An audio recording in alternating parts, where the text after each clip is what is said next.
Pure gold is fairly soft and bright yellow, so it's common to create an alloy to strengthen it and alter its color. Copper lends a reddish hue, and brass helps the alloy melt more quickly than gold and copper would alone. Depending on the ratio, adding these metals produces 14 or 18 karat gold. They melt the mix in a crucible at 1010 degrees Celsius. Just 3 of these scoops are enough to make about 5,000 14-karat gold chains.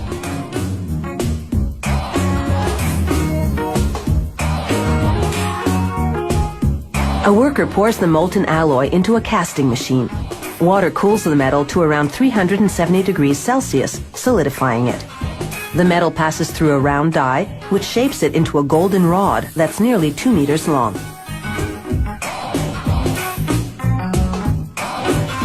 After cutting the rod in half, workers pass it through what's called a breakdown mill.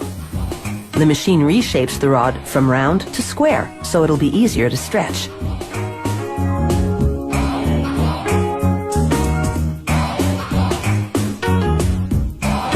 Next stop, a tandem mill. It's got 12 rollers that stretch the rod until it's about as thin as a piece of spaghetti. As it emerges, rollers shape the rod into a coil that's 24 meters long.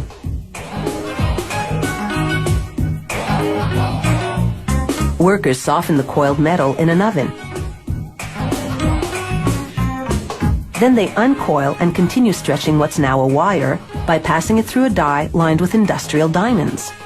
To prevent overheating, the machine sprays lubricant to cool the wire while reducing it to the width of a human hair, its final size.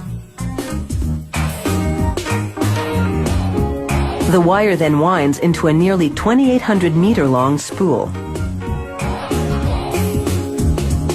Next, they unwind 32 of the spools and run the wires through another oven to soften them even more. Just in case you're thinking working here is a golden opportunity, you should know that security is very tight. Employees must pass through metal detectors before going home, and wearing jewelry to work is strictly forbidden.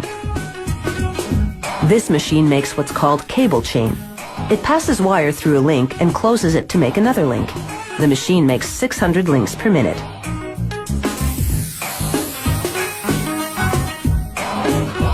Here, a worker does a random quality check.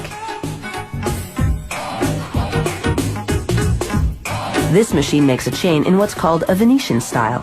The wire passes through a channel where mechanical jaws bend it over a die to make a link with the preceding segment.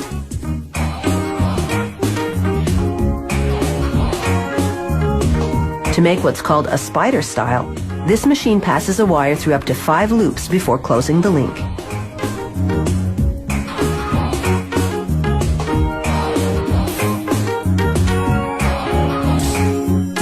For a Figaro-style chain, this machine makes 3 short links before a mechanical arm moves the chain to another area to add 1 longer link.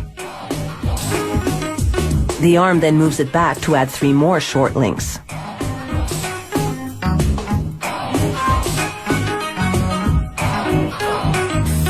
The simplest style is what's called a rope chain. To make it, this machine threads a wire through as many as 2 loops, then closes it to make another loop.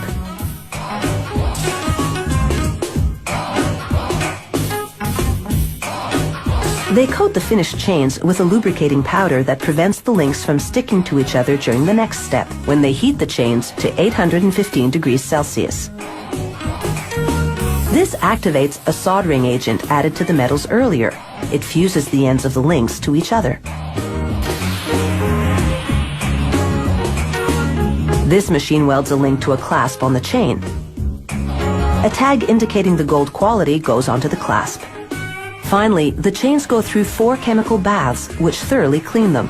Then workers plate them with a layer of 14 or 18 karat gold. Plating gold with gold creates a more vibrant finish. After one last quality check, these chains are ready to dazzle their way to a neckline near you.